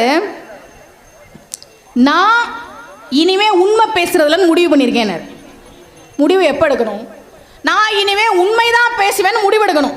இனிமே உண்மை பேசுறது இல்லைன்னு முடிவெடுத்திருக்கேன். என்ன சார் அவர் சொல்றாரு? மேடம், உண்மையை தான் பேசணும்னு நான் முடிவெடுத்து ஒரு 10 நாள் கடைபிடிச்சேன்ல, நான் சொல்றதெல்லாம் பலிக்க ஆரம்பிச்சிருச்சுன்னு. ஏன் உண்மை பேசுறவன் நாக்குல கடவுள் இருப்பான், அவன் வாக்கு பலிக்கும்னு சொன்னாங்கன்னு பெரியவங்க சொல்லி வச்சிருக்கவர். நான் உண்மைதான் பேசினேன். நான் என்ன சொன்னாலும் நடக்க பயம் வந்துருச்சு எனக்கு. நாளைக்கு என் குழந்தை ஸ்கூலுக்கு போகும்போது ஸ்கூட்டர் எடுத்துட்டு கிளம்பும் போது கீழே விழுந்துராதன்னு சொல்லி அது விழுந்துருச்சுன்னா என்ன பண்றது? அதனால நான் உண்மை பேசுறது இல்லைன்னு முடிவெடுத்திருக்கேன்னு. வார்த்தைகளுக்கு சக்தி உண்டு. நான் சொல்றேன் பாருங்க, யாவருக்குமாம் பிறருக்கு இன்னுரை தானே திருமண. இனிமையான வார்த்தைகளை பேசு, அது இறை வழிபாட்டுக்கு சமோன்னாரு. இன்னையில இருந்து அதை நீங்க ஃபாலோ பண்ணி பாருங்க. நாளைக்கு காலை நீங்க ஆபீஸ் போன உடனே, இல்ல எங்க வேலை பார்க்குறீங்களோ அங்க போன உடனே எதிரில் வர பார்த்து, என்ன இன்னைக்கு இவ்வளோ அழகா இருக்கீங்க அப்படின்னு சொல்லுங்களேன். அன்னைக்கு முழுக்க அவர் சந்தோஷமா இருப்பார். Conditions apply. ஆண்கள் ஆண்கள் கிட்டையும் பெண்கள் பெண்கள் கிட்டையும் சொல்லணும். விபரீதத்திற்கு கம்பெனி பொறுப்பேற்காது. மேடம் நீங்க தான் சொன்னீங்க. ஆண்கள் ஆண்கள் கிட்ட சொல்லுங்க, பெண்கள் பெண்கள் கிட்ட சொல்லுங்க. நீங்க சொல்லி பாருங்க, இன்னைக்கு இவ்வளோ அழகா. சில பேர் சொல்லவே மாட்டாங்க சார், என்ன அழகா இருந்தாலும் பாராட்டுறதே கிடையாது. போன வருஷம் என் பிறந்தநாள் அன்னைக்கு போத்தீஸ்ல போய் 25,000 ரூபாய்க்கு சுடிதார் வாங்கினேன். ஓ, 25,000 ரூபாய்க்கெல்லாம் சுடிதார் வாங்குவீங்களான்னு கேட்கக்கூடாது. நிகழ்ச்சிகள் 50,000 வாங்குறோம்ல, சண்முகம் சார் கவனிக்க வேண்டும். நிகழ்ச்சிகள் 50,000 வாங்குறோம்ல, அதுல 25,000 ஒரு சுடிதார் எடுத்தாங்க. 3 மணி நேரம் தேடி தேடி தேடி பார்த்து அந்த டிசைனு அந்த கலர் எல்லாம் எனக்கு பிடிச்சிருந்தது. அதனால எனக்கு 25,000 ரூபான்றது ஒரு பெரிய விஷயமா தெரியல. பிறந்தநாள் அன்னைக்கு காலையில் அந்த சுடிதாரை போட்டுட்டு வழக்கமாக என்ன பண்ணுவோம், ஒரு செல்ஃபி எடுத்து வாட்ஸ்அப்பில் ஸ்டேட்டஸ் வைப்போம். ஃபேஸ்புக்கில் போடுவோம் இல்லையா, WhatsApp status, dress super, dress super, dress super, டே மனசுலாம் பறக்குது, தேங்க்யூ தேங்க்யூ தேங்க்யூ. ஃபேஸ்புக்கில் madam super, madam super, dress super, எங்கே வாங்க 25,000 ரூபாய் சுடிதார் தெரியுமா, எல்லா கமெண்ட்லாம் போட்டாச்சு. இப்போ நான் கோவிலுக்கு போகணும், வீட்டை விட்டு வெளியில் வரேன், ஓலா கார் புக் பண்ணியிருக்கேன், கார் வரப்போகுது.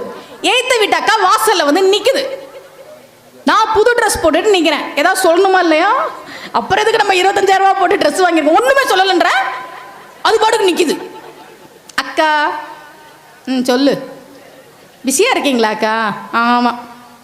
ட்ரெஸ்ஸை பாருக்கா, எப்படிக்கா நான் சொல்ல முடியும்? என்னக்கா சமையல் இன்னைக்கு? எல்லாம் வழக்கமாக பண்ணுறது தான்.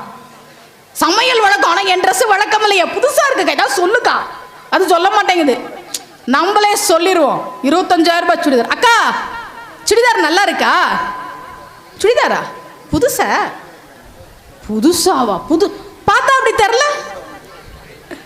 25,000 ரூபாய். 25,000 ரூபாயா? 2,000 ரூபாய் கூட வராத மாதிரி இருக்கு. மனசே உடஞ்சு போச்சு. காலையில இருந்து ஒரு 300-400 பேர் super churidar, super churidar, super, அதெல்லாம் மைண்ட்ல இல்ல. பார்த்தா புதுசு மாதிரி தெரியல, 2,000 ரூபாய் மாதிரி இருக்குன்னு சொன்னிச்சு, அது மட்டும்தான் மைண்ட்ல ஏறிச்சு. இப்ப வரைக்கும் அந்த சுடிதாரை நான் திரும்பியே பார்க்கறது இல்லை. ஏன் தெரியுமா? வார்த்தைகள் பாதிக்கும் மனசை. 1000 பேர் உங்களை பார்த்து நல்லாருன்னு சொல்லியிருப்பாங்க, போற போக்கில் ஒருத்தன் நாசமா போனா அதை தான் மனசு எடுத்துக்கும். பிரச்சனை அங்கதான். என்ன மாதிரி பேச்சாளர்கள்லாம் இருக்கும்ல, நான் பேசி முடிச்சுட்டு இறங்குறேன்ல, நான் கவனிப்பேன் நம்ம கிட்ட வர்றவங்க அந்த உடல் மொழியை வச்சு, பாடி லாங்குவேஜ் வச்சு எனக்கு ஓரளவு கணிக்க முடியும். எத்தனை மேடைகளில் பேசியிருக்கோம் நம்ம, இவங்க எதுக்கு வர்றாங்க, என்ன சொல்ல போறாங்கன்றலாம் ஓரளவு என்னால் கணிக்க முடியும். நல்லா பேசுனீங்க, நல்லா பேசுனீங்கன்னு நிறைய பேர் சொல்லுவாங்க. சில பேர் மேடம் எப்பவும் நல்லா பேசுவீங்க, இன்னைக்கு அப்படி ஒன்றும் பேசலையே, மனசு இப்படி தவிக்கும் சார், நம்ம நல்லா தானே பேசணும், நல்லா தானே பேசணும், ஏன் அவர் 1000 பேர் பாராட்டியிருப்பாங்க, போற போக்கில் ஒரு நீங்க அப்படி ஒன்றும் பேசலைன்னா மனசு அதை தான் எடுத்துக்கும். இப்போ அதெல்லாம் இல்லை. இப்போ யாராவது என்கிட்ட வந்து நீங்க அப்படி ஒன்றும் நல்லா பேசலையேன்னா மைண்ட்ல எடுத்துக்க மாட்டேன், போய் கூலா ஒரு காஃபி குடிப்பேன். கூலா ஒரு காஃபி குடிப்பேன். எப்படிங்க கூலா? காஃபி சூடாக தான் இருக்கும், நான் கூலாக இருப்பேன். என்ன, நான் உன் வார்த்தையெல்லாம் என்னை பாதிக்காது, என்ன வேணா சொல், உன் வார்த்தைகள் என்னை பாதிக்காது, மனசில் வச்சுக்கோங்க. நீங்க அடுத்தவங்க கிட்ட பேசும்போது இனிமையான வார்த்தைகளை பேசுங்க. அடுத்தவங்க உங்களை துன்புறுத்துற மாதிரி பேசினா அந்த வார்த்தையே கணக்கில் எடுத்துக்காது. இனிமையான வார்த்தைகளை பேசணும். உடவங்க என்ன நிகழ்ச்சிக்கு போகிறதுக்கு முன்னாடி திருச்சி பஸ் ஸ்டாண்ட் கிட்ட பூ வாங்குறதுக்காக காரை நிறுத்திட்டு வேகமாக போகிறேன். வழக்கமாக எங்கள் வீட்டுக்கு பூக்காரம்மா கொண்டு வந்து பூ கொடுப்பாங்க. அன்றைக்கி பூக்காரம்மா வரல, நிகழ்ச்சிக்கு நேரம் ஆயிடுச்சு, அவசரமாக. அப்போ தான் நான் திருச்சி பஸ் ஸ்டாண்டுக்குள்ளே போய் முதல் கடையில் ஒரு அக்கா பூ கட்டிகிட்டு இருக்காங்க. நான் போய் அக்கா அப்படின்னு நிமிர்ந்து பார்த்தாங்க. எவ்வளோக்கா பூ, எவ்வளோக்கா அப்படின்ற, முளம் எவ்வளோக்கா அப்படிங்கிறேன். நீ கொடுக்குறத கொடுன்னாங்க. இதென்ன பதில்? கொடுக்கிறத குடுவா? எதுக்கு கொடுக்கிறத குடுன்னு சொல்றாங்க? அக்கா கொடுங்கக்கா ஒரு 4 முழம் ஜாதி பூ அளந்து அந்த அம்மா கொடுக்குது. எவ்வளோ கட்டுறேன்? கொடுக்கிறத குடுன்றாங்க.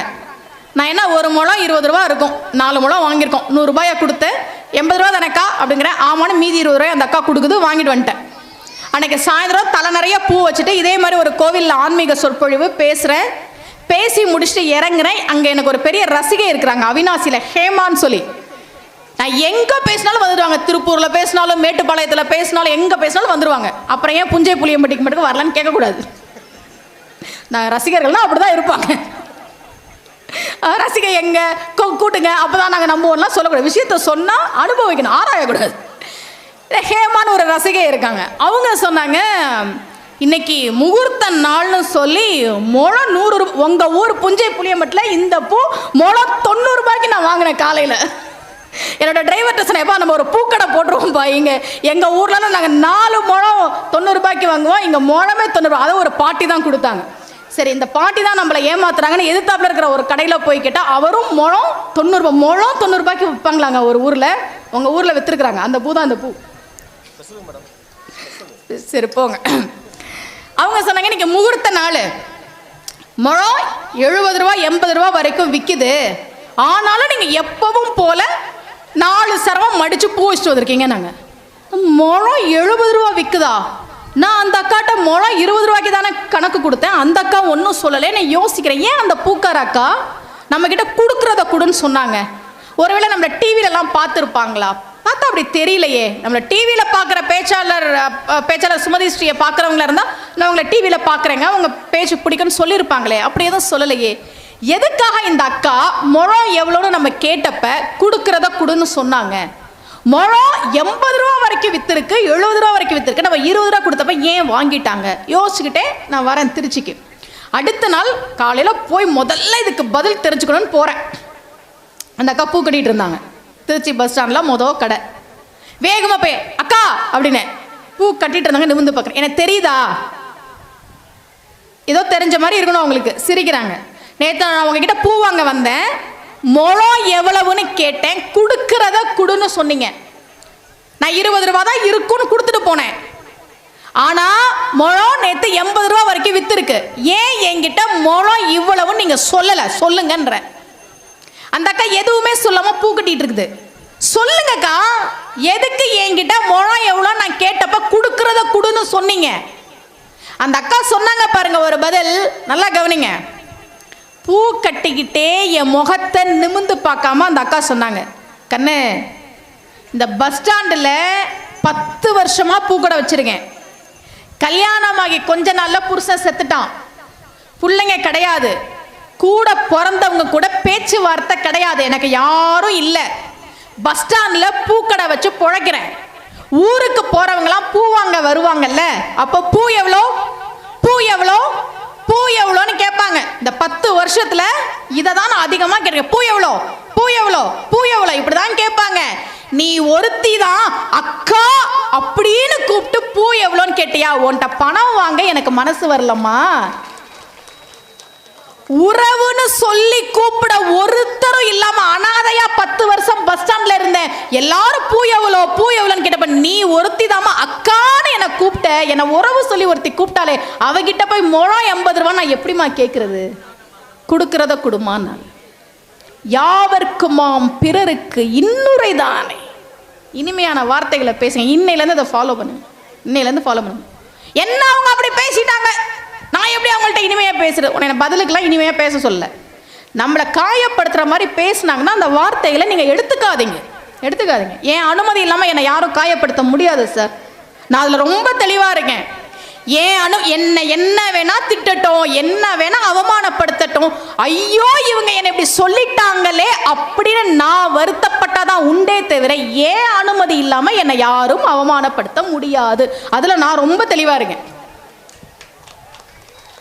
யாவர்க்குமாம் பிறருக்கு இன்னொரு. குழந்தைங்க கிட்டேயே இனிமையான வார்த்தையை பேசுறது இல்லையே நாம.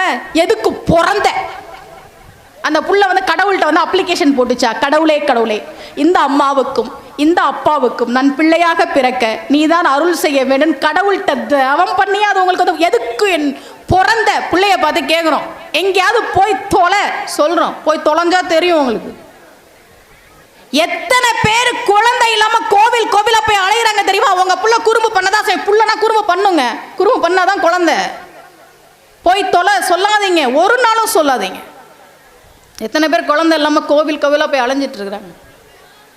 நீங்க வீட்டில் டிவி பார்த்துட்டு இருக்கிறீங்க, ஃபேன் போடணும், எந்திரிச்சு போய் ஃபேன் போடணும், யாரும் இல்லை, கால் வலிக்குது, போ எந்திரிக்க முடியல, அப்புறம் போட்டுக்கலாம். இந்த டிவியில் சவுண்டை குறைக்கணும், ஒரு ரிமோட் அங்கே இருக்குது, எட்டி எடுக்கணும், கை வலிக்குது, போ. காலையில் வாக்கிங் போகலான்னு பார்க்குறேன், எந்திரிக்கத்தான் முடியல. ஏங்க நீங்கள் பிறந்ததுலேருந்து உங்கள் உடம்புல கூடவே இருக்கிற உங்கள் கையும் காலும் உங்கள் உடம்புமே நீங்கள் சொல்கிறத கேட்க மாட்டேன்ட்டு நீங்கள் பெத்த பிள்ளைங்க மட்டும் நீங்கள் சொல்கிறதெல்லாம் கேட்கணுமா? ஒரு பையன் நல்லா சொல்லுங்க மிஸ், எங்கள் அம்மாவுக்கு தெரிய மாட்டேங்குது மிஸ். நல்லா கவனிச்சுக்கோ. நாளைக்கு ஏதாவது சொன்னாங்கன்னே, அம்மா உன் கை நீ சொல்கிறத கேட்குதாமா, உன் கால் நீ சொல்கிறத கேட்குதாமா? நம்ம கை தான், நம்ம காலு தான், நம்ம உடம்பு தான், அதுவே நம்ம சொல்றதை கேட்க மாட்டேது. பிள்ளைங்கெல்லாம் கேட்காதுங்க, தெரிஞ்சுக்கோங்க, கேட்காதுங்க. பிள்ளைங்களாம் எவ்வளோ விவரமா புத்திசாலியா இருக்குதுங்க தெரியுமா? இன்னைக்கு ஒரு பையன்கிட்ட கேட்டேன், 1000 கிலோ 1 டன். யாராவது கணக்கு வாத்தியார் இருக்கிறீங்களா இங்க? Maths teacher. 1000 kilo 1 ton, 3000 kilo எத்தனை டன் சொல்லுங்க? 1000 கிலோ 1 டன், 3000 கிலோ எத்தனை டன்?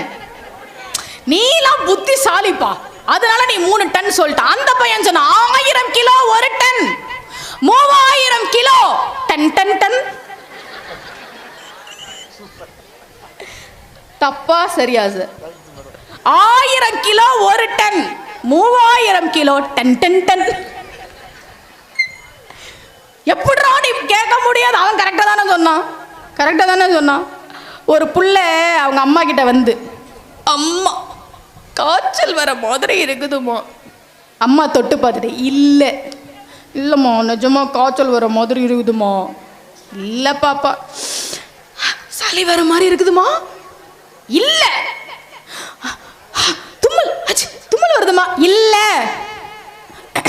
இருமல் கூட வர மாதிரி இருக்குதுமா. இல்லை. காய்ச்சல் இல்லையாமா. ஸ்கூலுக்கு லீவ் போலான்னு பார்க்குறியா? உனக்கு காய்ச்சல் இல்லை, இருமல் இல்லை, சளி இல்லை, தும்மல் இல்லை. இல்லை இல்லை. அப்போ எனக்கு ஐஸ்கிரீம் வாங்கி கொடு. அதான் எதுவும் இல்லைன்ட்டு இல்லை. எடுத்த உடனே அம்மா எனக்கு ஐஸ்கிரீம் வாங்கி கொடுனா, ஐயோ காய்ச்சல் வரும், சளி வரும், இருமல் வரும், தும்மல் வரும், இந்த அம்மா பாடம் எடுக்கும். ஏதோ இல்லைன்ட்டு இல்லை, ஐஸ்கிரீமை வாங்கி கொடு. பிள்ளைங்க ரொம்ப தெளிவாக இருக்குதுங்க. நடிகர் சிவகார்த்திகேயன் நடித்த வேலைக்காரன்னு ஒரு படம் வந்ததில்ல, அதில் ஒரு டைலாக் இருக்கு. என்ன தெரியுமா? உலகின் தலை சிறந்த சொல் செயல். எனக்கு அந்த டைலாக் ரொம்ப பிடிச்சிருந்தது. நான் சிவகார்த்திகேயன் சாருக்கு மெசேஜ் பண்ணேன், எனக்கு ரொம்ப பிடிச்சிருந்தது சார் அந்த டைலாக். அவரும் ரிப்ளை பண்ணியிருந்தார், எனக்கும் அது பிடிக்கணும். அதாவது நான் சிவகார்த்திகேயன் சாருக்கு மெசேஜ்லாம் பண்ணுவேன், அவரும் ரிப்ளைலாம் பண்ணுவாருன்றத சொல்லிக்கிறேன், வேற ஒன்றும் இல்லை. நான் பக்கத்து வீட்டு குழந்தைங்க எல்லாரும் சேர்ந்து போய் படம் பார்த்தோமா, இந்த பிள்ளைங்கள்ட்ட கேட்ட, படம் சூப்பராக இருந்துச்சுல்ல? நல்லா தான் இருந்துச்சு, ஆனால் சிவகார்த்திகேயன் அங்கிள் பொய் சொல்லிட்டாரு. பொய் சொல்லிட்டாரா? ஆமாம். அந்த அங்கிள் ஏன் உலகின் தலை சிறந்த சொல் செயல்னு சொன்னார். ஹே, உலகின் தலை சிறந்த சொல் செயல், என்ன டயலாக் அது? அதை போய் சிவகார்த்திகேயன் அங்கிள் பொய் சொல்கிறாருன்னு சொல்லிட்டா. ஆமாம், சிவகார்த்திகேயன் அங்கிள் பொய் சொல்லிட்டார். உலகின் தலை சிறந்த சொல் செயல் இல்லை. செயல் இல்லை சார், நீ சொல்லு. உலகின் தலை சிறந்த சொல் என்ன? அந்த குழந்தை சொல்லுச்சு, உலகின் தலை சிறந்த சொல் நாளைக்கு ஸ்கூல் லீவு. அதுங்க தெளிவா இருக்குதுங்க. பிள்ளைங்களுடைய பேச்சு திறமை, அதை ரசிக்கிறதுக்கு நமக்கு நேரம் இல்லை. பெற்றோர்கள் எத்தனையோ பேர் குழந்தை இல்லைன்னு கோவிலா அலையிறாங்க. ஒரு நாளும் பிள்ளைங்களை பார்த்து நீ ஏன் பிறந்த, எங்கேயாவது போய் தொலை, இப்படியெல்லாம் சொல்லாதீங்க. புரிஞ்சுதா? பிள்ளைகள்கிட்ட இனிமையா பேசுங்க, கணவர்கிட்ட இனிமையா பேசுங்க. பாவம் அந்த மனுஷன் அப்படின்னு அங்கேருந்து ஒரு ஐயா சொல்கிறார். கொஞ்சம் எங்கள் பிள்ளைங்கள்ட்ட மட்டும் இல்லைம்மா, வீட்டுக்காரர்கிட்ட இனிமையாக பேச சொல்லுங்கம்மா. என் மனைவி இனிமையாக பேசி ரொம்ப வருஷம் ஆச்சும்மா அப்படி இனிமையான வார்த்தைகளை பேசுங்க. கணவர்கிட்டையும் சொல்ல. நிறைய கணவன்மார்களுக்கு மனைவிக்கு ஒரு பேர் இருக்குன்றதே ஞாபகத்தில் இருக்காது. ஏய் வா, ஏய் அதை எடு, இப்படிதான் பேசிட்டு இருக்கிறாங்க. யாவருக்குமா பிறருக்கு இன்னுரை தானே நம்முடைய வழிபாட்டு முறையில வச்சாங்க.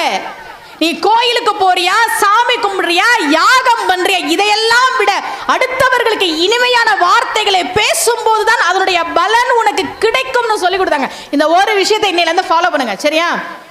சுமதி ஸ்ரீ புஞ்சை புளியம்பட்டியில வந்து பேசினாங்க, இனிமையான வார்த்தைகளை பேச சொன்னாங்க அப்படின்னு இதை வந்து ஃபாலோ பண்ணுங்க. வீட்டுக்கெல்லாம் போனோன்னா உங்கள் மாமியாரை பார்த்து, அத்தை காஃபி சாப்பிட்றீங்களா அத்தனை கேளுங்க. நேற்று வரைக்கும் என் மருமக முகம் கொடுத்து கூட என்கிட்ட பேசாது, இன்னைக்கு என்ன காஃபி வேணுமான்னு கேட்குது. பேசுங்க, இனிமையான வார்த்தைகளை பேசி பழகுங்க. நம்முடைய பக்தி முறைகள் பாருங்க, ஒவ்வொரு கடவுளுக்கும் ஒரு சிறப்பு வச்சாங்க. இந்த சாமியை இப்படி பிரச்சனையே கிடையாதுங்க. நம்ம நிறைய பேர் பிரச்சனை நினைச்சிட்டு இருக்கோம், அதெல்லாம் வாழ்க்கையில பிரச்சனையே கிடையாது. நீங்க தெரிஞ்சுக்கோங்க. முதல்ல இப்போ இனிமையான வார்த்தையை பேசணுன்றதுக்கு இன்னொரு உதாரணம் சொல்லிட்டு போறேன். ஒருத்தர் அவர் புதுசா வீடு கட்டி கிரகப்பிரவேசத்துக்கு எனக்கு அழைப்பிதழ் வச்சிருந்தாருங்க. அன்னைக்கு காலையில எனக்கு ப்ரோக்ராம் இருந்தது. ஏற்கனவே நான் அட்வான்ஸ் வாங்கிட்டு டேட் கொடுத்துட்டேன். அவர்கிட்ட நான் சொன்னேன், பத்திரிக்கை வைக்கும் போதே சொன்னேன், சார் காலையில் எனக்கு தருமபுரியில் நிகழ்ச்சி இருக்கு, முகூர்த்த நாள்னு சொல்லி முழம் 100 ரூபாய். உங்கள் ஊர் புஞ்சை புளியம்பட்டில் இந்த பூ முழம் 90 ரூபாய்க்கு நான் வாங்கினேன் காலையில். என்னோட டிரைவர்கிட்ட சொன்னேன்ப்பா, நம்ம ஒரு பூக்கடை போட்டுருவோம்ப்பா, இங்கே எங்கள் ஊர்லலாம் நாங்கள் 4 முழம் 90 ரூபாய்க்கு வாங்குவோம், இங்கே முழமே 90 ரூபா. அதை ஒரு பாட்டி தான் கொடுத்தாங்க. சரி, இந்த பாட்டி தான் நம்மளை ஏமாத்துறாங்கன்னு எதிர்த்தாப்புல இருக்கிற ஒரு கடையில் போய் கேட்டால் அவரும் முழம் 90 ரூபாய், முழம் 90 ரூபாய்க்கு விற்பாங்களாங்க ஒரு ஊரில். உங்கள் ஊரில் விற்றுருக்குறாங்க. அந்த பூ தான் அந்த பூ. சரி போங்க. அவங்க சொன்னாங்க, இன்னைக்கு முகூர்த்த நாள், முழம் 70 ரூபா 80 ரூபா வரைக்கும் விற்கிது, ஆனாலும் நீங்கள் எப்பவும் போல 4 சரவம் மடிச்சு பூ வச்சுட்டு வந்திருக்கீங்க. நாங்கள் முழம் 70 ரூபா விற்குதா? நான் அந்த அக்காட்ட முழம் 20 ரூபாய்க்கு தானே கணக்கு கொடுத்தேன். அந்த அக்கா ஒன்றும் சொல்லலை. நான் யோசிக்கிறேன், ஏன் அந்த பூக்கார அக்கா நம்மக்கிட்ட கொடுக்குறத கொடுன்னு சொன்னாங்க? ஒருவேளை நம்மளை டிவிலெலாம் பார்த்துருப்பாங்களா? பார்த்தா அப்படி தெரியலையே. நம்மளை டிவியில் பார்க்குற பேச்சாளர் சுமதி ஸ்ரீயை பார்க்குறவங்களா இருந்தால் நான் உங்களை டிவியில் பார்க்குறேங்க, அவங்க பேச்சு பிடிக்குன்னு சொல்லியிருப்பாங்களே. அப்படி எதுவும் சொல்லலையே. எதுக்காக இந்த அக்கா முழம் எவ்வளோன்னு நம்ம கேட்டப்ப கொடுக்குறத கொடுன்னு சொன்னாங்க? முழம் 80 ரூபா வரைக்கும் விற்றுருக்கு, 70 ரூபா வரைக்கும் விற்றுருக்கு. நம்ம 20 ரூபா கொடுத்தப்ப ஏன் வாங்கிட்டாங்க? யோசிச்சுக்கிட்டே நான் வரேன் திருச்சிக்கு. அடுத்த நாள் காலையில் போய் முதல்ல இதுக்கு பதில் தெரிஞ்சுக்கணும்னு போகிறேன். அந்த அக்கா பூ கட்டிகிட்டு இருந்தாங்க. திருச்சி பஸ் ஸ்டாண்டில் மொதல் கடை. வேகமாக போய் அக்கா அப்படின்னு பூ கட்டிகிட்டு இருந்தாங்க. நிமிந்து பார்க்குறேன். எனக்கு தெரியுதா? ஏதோ தெரிஞ்ச மாதிரி இருக்கணும் அவங்களுக்கு. சிரிக்கிறாங்க. நேற்று நான் உங்ககிட்ட பூ வாங்க வந்தேன், முழம் எவ்வளவுன்னு கேட்டேன், கொடுக்கறத கொடுன்னு சொன்னீங்க. நான் 20 ரூபா தான் இருக்குன்னு கொடுத்துட்டு போனேன்.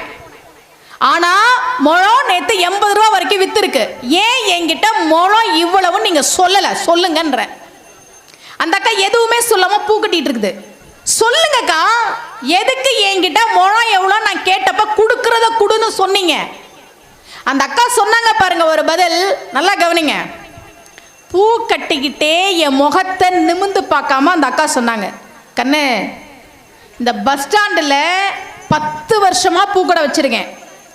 கல்யாணமாகி கொஞ்ச நாள்ல புருஷன் செத்துட்டான். பிள்ளைங்க கிடையாது, கூட பிறந்தவங்க கூட பேச்சுவார்த்தை கிடையாது, எனக்கு யாரும் இல்லை. பஸ் ஸ்டாண்டில் பூக்கடை வச்சு பிழைக்கிறேன்.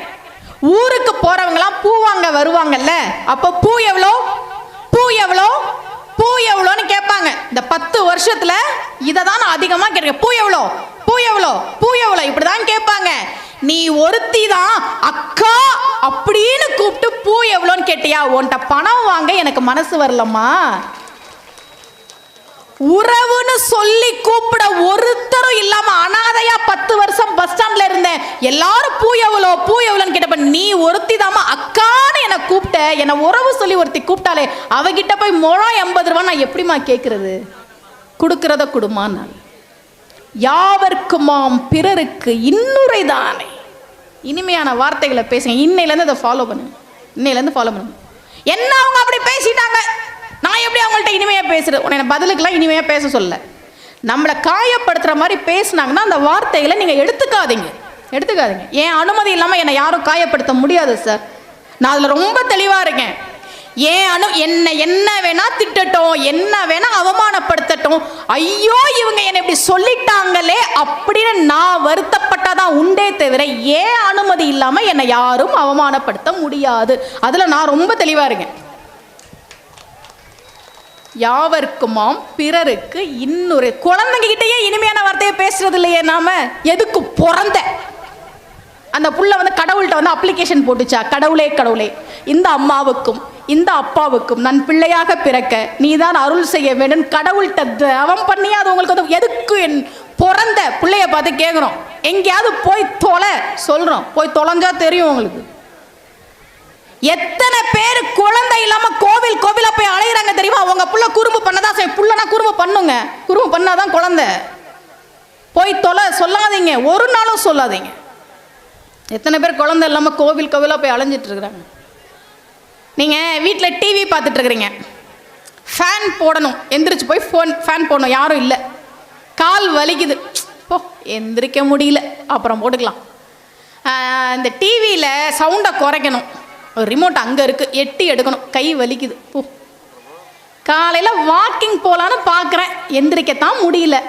ஏங்க, நீங்கள் பிறந்ததுலேருந்து உங்கள் உடம்புல கூடவே இருக்கிற உங்கள் கையும் காலும் உங்கள் உடம்புமே நீங்கள் சொல்கிறத கேட்க மாட்டேன்ட்டு நீங்கள் பெத்த பிள்ளைங்க மட்டும் நீங்கள் சொல்கிறதெல்லாம் கேட்கணுமா?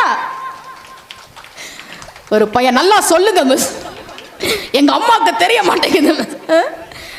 நல்லா கவனிச்சுக்கோ. நாளைக்கு ஏதாவது சொன்னாங்கன்னே, அம்மா உன் கை நீ சொல்கிறத கேட்குதாமா, உன் கால் நீ சொல்கிறத கேட்குதாமா? நம்ம கை தான், நம்ம காலு தான், நம்ம உடம்பு தான், அதுவே நம்ம சொல்றதை கேட்க மாட்டேது. பிள்ளைங்களாம் கேட்காதுங்க, தெரிஞ்சுக்கோங்க, கேட்காதுங்க. பிள்ளைங்களாம் எவ்வளோ விவரமா புத்திசாலியா இருக்குதுங்க தெரியுமா? இன்னைக்கு ஒரு பையன்கிட்ட கேட்டேன், 1000 கிலோ 1 டன். யாராவது கணக்கு வாத்தியார் இருக்கிறீங்களா இங்க? Maths teacher. 1000 kilo 1 ton. 3000 kilo எத்தனை டன்? சொல்லுங்க. 1000 கிலோ 1 டன். 3000 கிலோ எத்தனை டன்? நீலாம் புத்திசாலிப்பா, அதனால நீ 3 டன் சொல்லிட்ட. அந்த பையன் சொன்ன 1000 kilo 1 ton. 3000 kilo ton ton ton. தப்பா சரியா sir? 1000 kilo 1 ton, 3000 kilo ton ton ton. எப்படிடா நீ கேட்க முடியாது? அவன் கரெக்டா தானே சொன்னான், கரெக்டா தானே சொன்னான். ஒரு புள்ள அவங்க அம்மா கிட்ட வந்து, அம்மா காய்ச்சல் வர மாதிரி இருக்குதுமா. அம்மா தொட்டு பார்த்துட்டு, இல்லை இல்லைம்மா நிஜமா காய்ச்சல் வர மாதிரி இருக்குதுமா. இல்லை பாப்பா சளி வர மாதிரி இருக்குதுமா. இல்லை தும்மல் தும்மல் வருதுமா. இல்லை இருமல் கூட வர மாதிரி இருக்குதுமா. இல்லை காய்ச்சல் இல்லையாமா. ஸ்கூலுக்கு லீவ் போலான்னு பாக்குறியா?